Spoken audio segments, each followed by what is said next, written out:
السلام عليكم ورحمة الله وبركاته. الحمد لله وأصلي وأسلم على سيد الأولين والآخرين نبينا محمد وعلى آله وصحبه أجمعين. الحمد لله, chers frères et sœurs, nous abordons notre cours de Aqidah, de dogme.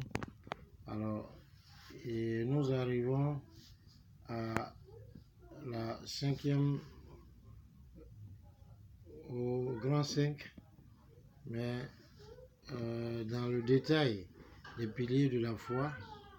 Et on voit à présent, après avoir vu la foi en Allah, en ses anges, en ses livres, donc on est au quatrième pilier qui est la foi aux messagers et prophètes.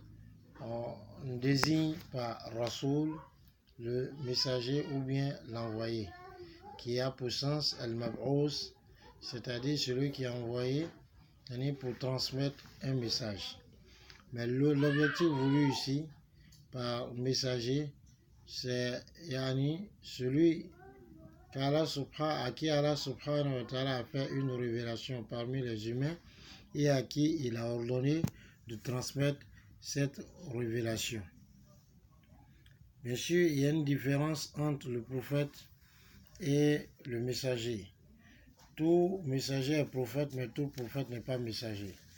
De même, les messagers reçoivent des livres alors que les prophètes n'en reçoivent pas.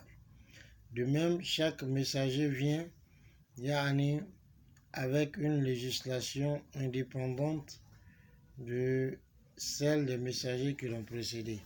Alors que les prophètes viennent pour pouvoir renouveler la législation des messagers qui les ont précédés. À ce propos, Allah dit subhanahu wa ta'ala: وَلَقَدْ أَرْسَلْنَا رُسُلَنَا بِالْبَيِّنَاتِ وَأَنزَلْنَا مَعَهُمُ الْكِتَابِ. Allah dit subhanahu wa ta'ala: nous avons certainement envoyé nos prophètes avec les preuves évidentes et nous avons fait descendre avec eux le livre. Le livre ici, en réalité, fait allusion à l'ensemble des livres révélés, comme l'ont dit les exégètes, les mufassirin. Alors, il est très important donc de comprendre ces choses-là. Très important de comprendre donc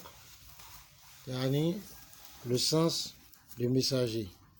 Alors, les prophètes et les messagers, alayhim salatu wassalam, le premier d'entre eux est Nuh alayhi salam, et le dernier est Mohammed sallallahu alayhi wa sallam, comme Allah a dit: walakin Rasulallah wa khataman nabiyyin. Mais il est le messager d'Allah et le sceau des prophètes, c'est-à-dire celui qui clôture la prophétie. De même, dans le hadith authentique rapporté par Al-Bukhari et même par Muslim, hadith au Shafa'a, l'hadith de l'intercession, il est dit que les gens vont venir à notre père Adam alayhi salam, ils vont lui dire d'intercéder pour eux, et Adam alayhi salam va s'excuser auprès d'eux et va dire: partez vers nous alayhi salam, le premier des envoyés d'Allah, la première personne qu'Allah subhanahu wa ta'ala a suscité comme envoyé. Et maintenant, les Anbiya alayhim salatu wassalam, ils n'ont pas de spécificité de la seigneurie ni de la divinité. Voilà pourquoi Allah s'adresse au meilleur d'entre eux et à celui qui a le plus de prestige auprès d'eux, c'est-à-dire Mohammed sallallahu alayhi wa sallam, en lui disant: Qul la amliku lakum darra wa la rashada. Dis: je n'ai le pouvoir de vous accorder un quelconque pouvoir de vous nuire, ni un quelconque pouvoir alors de vous mener sur la voie droite. Il dit: Qul la amliku lakum darra naf'an wa la darra. Dit: alors j'ai pour vous, ou je n'ai la possibilité donc de vous nuire, de vous apporter une nuisance, ni de vous apporter un profit. Et si je connaissais l'invisible, vous verrez que j'aurai reçu beaucoup de biens. Et aucun mal n'allait m'atteindre. De même, Allah dit au sujet d'Ibrahim alayhi salam, lorsqu'il commence à parler de son Seigneur, il a dit Allazi khalaqani fa huwa yahdin. C'est mon Seigneur qui m'a créé, c'est lui qui me guide. Wallazi huwa yut'imuni wa yasqin. Celui qui me nourrit, celui qui m'abreuve. Wa iza maritu fa huwa yashfin. Lorsque je tombe malade, c'est Allah qui me guérit. Donc les prophètes alayhi salatu wa salam, ils sont atteints de ce qui peut atteindre les êtres humains, comme la maladie, comme la mort, comme la faim. De même, Allah subhanahu wa ta'ala leur a accordé des épouses, des progénitures, comme Allah subhanahu wa ta'ala dit وَلَقَدْ أَرْسَلْنَا مِنْ قَبْلِكَ رُسُلًا مِنْ قَبْلِكَ وَجَعَلْنَا لَهُمْ أَزْوَاجًا وَذُرِّيَّةً. Nous avons certainement envoyé des messagers avant toi et nous leur avons assigné des épouses et des progénitures. Donc les prophètes et messagers alayhi salatu wa salam ont des épouses, ils ont des progénitures. Ils oublient, Rasul dit sallallahu alayhi wa sallam dans le hadith rapporté par Al-Bukhari, Innama ana basharum mislukum, dit je ne suis qu'un être humain comme vous, ansa kama tansauna, j'oublie comme vous oubliez, faiza nasitu, lorsque j'oublie, fazakiruni, rappelez-moi. Et maintenant, les messagers alayhi salatu wa salam, comment on croit, en eux, croire aux messagers alayhi salatu wa salam, implique que premièrement, on croit qu'ils ont été réellement envoyés par Allah subhanahu wa ta'ala, comme Allah lui-même l'a dit. Deuxièmement, il faut croire au nom de ceux dont Allah nous a informés des noms, ou bien son messager sallallahu alayhi wa sallam. Et ceux donc comme Ibrahim alayhi salam, comme Moussa, comme Isa, comme nous, comme Mohammed sallallahu alayhi wa sallam. Ceux dont on n'a pas connaissance des noms, on croit à eux de façon globale. Et Moussa alayhi salam, Nuh alayhi salam, Isa alayhi salam, Moussa alayhi salam et Mohammed sallallahu alayhi wa sallam sont les 5 qu'on appelle les ulul azm, les doués de décision. Comme Allah a dit, fasbir kama sabara ulul azmi min ar-rusul. Et patiente comme ont patienté les doués de décision parmi les messagers alayhimu salatu wassalam. Et donc voilà pourquoi c'est important. Alhamdulillah, ces prophètes et messagers alayhimu salatu wassalam, donc eux, ils ont donc des spécificités humaines et ils n'ont pas de spécificité alors de la seigneurie ni de la divinité. Voilà pourquoi ceux qui font l'éloge des messagers alayhimu salatu wassalam, au-delà de ce que eux-mêmes ils méritent, cela est mauvais. Dans le hadith rapporté par Al-Bukhari, Rasul dit sallallahu alayhi wa sallam, n'exagérez pas dans mon éloge comme les chrétiens ont exagéré dans l'éloge de Isa alayhi salam. Dites serviteurs et messagers d'Allah subhanahu wa ta'ala. De même, Allah subhanahu wa ta'ala a dit au sujet de Rasulullah sallallahu alayhi wa sallam, Qul innama ana basharum mislukum, dit je ne suis qu'un être humain comme vous. Donc alhamdulillah, c'est ce qu'on disait des messagers alayhimu salatu wassalam.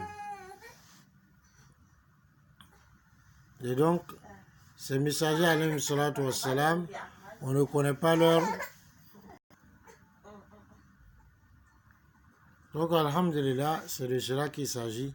Et personne ne connaît le nombre des messagers et des prophètes alayhimu salatu wassalam. Même s'il y a des hadiths Anas et d'autres hadiths qui ont dit que le nombre des messagers s'élève à 315 et que le nombre des prophètes s'élève à 124 000. Mais ces hadiths ne sont pas authentiques, comme l'ont dit Ibn Jawzi dans Al-Mawdu'at. De même, Ibn Taymiyyah, rahimahullah, Ahmad bin Hanbal et bien d'autres savants ont relevé cela. Et même le comité permanent de l'Ifta de l'Arabie Saoudite, ils ont été interrogés. Ils ont dit que personne ne connaît alors le nombre des prophètes, des messagers, si ce n'est qu'Allah. Et que les hadiths qui ont été rapportés dans ce sens ne sont pas authentiques. La deuxième des choses, c'est que ces prophètes et messagers, alayhimu salatu wassalam, ce qui a été rapporté d'eux comme information, dont l'authenticité a été confirmée, on doit croire en cela. Et la quatrième des choses, qu'implique la foi au messager alayhi salatu wassalam, donc c'est de pratiquer la législation de celui d'entre eux qui a été envoyé vers nous. Et celui qui a été envoyé vers nous, c'est Muhammad sallallahu alayhi wa sallam, et celui-là qui a été envoyé à tout le monde entier, comme lui-même il a dit, Allah a dit, lui a dit de dire, Qul ya ayyuhan nas, inni rasulullah ilaykum jami'a, dit, ô vous les hommes, je suis le messager d'Allah envoyé à vous tous. De même, Allah subhanahu wa ta'ala a dit de lui, wa ma arsalnaka illa rahmatan lil alamin, je ne suis que, je n'ai été envoyé que comme miséricorde pour l'univers tout entier. وَمَا أَرْسَلْنَاكَ إِلَّا كَافَةً لِلنَّاسِ بَشِيرًا وَنَذِيرًا وَلَكِنَّ أَكْثَرَ النَّاسِ لَا يَعْلَمُونَ. Donc, comme des versets allant dans ce sens. Ce qu'il est important de comprendre, c'est que Rasul sallam est le sceau des prophètes et des messagers. C'est ce en quoi on doit croire. On ne doit pas croire à la venue d'un autre messager. Une autre chose, c'est que si on a mécru en l'un des messagers, on a mécru avec tous. Voilà pourquoi elle a dit Kazdabat qawmu Nuhin al-Mursalin. Le peuple de Nuh alayhi salam a traité alors les messagers de menteurs. Bien qu'au moment où Nuh alayhi salam était envoyé et au moment où il est traité de menteurs, aucun autre prophète n'était là à ce moment.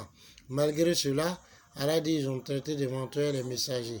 Parce que celui qui me croit en l'un des messagers, il me croit en eux tous. Et voilà pourquoi les chrétiens qui disent qu'ils croient en Isa alayhi salam et qui n'ont pas cru en Rasul sallam, qui n'ont pas suivi, en réalité, ils ont mécru en Rasul sallam et cela revient à mécroire en Isa même alayhi salam qui leur a été envoyé et à ne pas le suivre. Et surtout que Isa alayhi salam leur a annoncé la bonne nouvelle de la venue de Rasulullah sallallahu alayhi wa sallam. Et qu'est-ce qu'il y a comme profit à ce que Rasul sallallahu alayhi wa sallam leur soit annoncé comme bonne nouvelle, si ce n'est qu'il est un envoyé envers eux et que Allah fait de lui celui qui sera la cause pour les tirer de l'égarement vers le chemin de la droiture, car on nous accorde la bonne compréhension. Salam alaikum wa rahmatullah.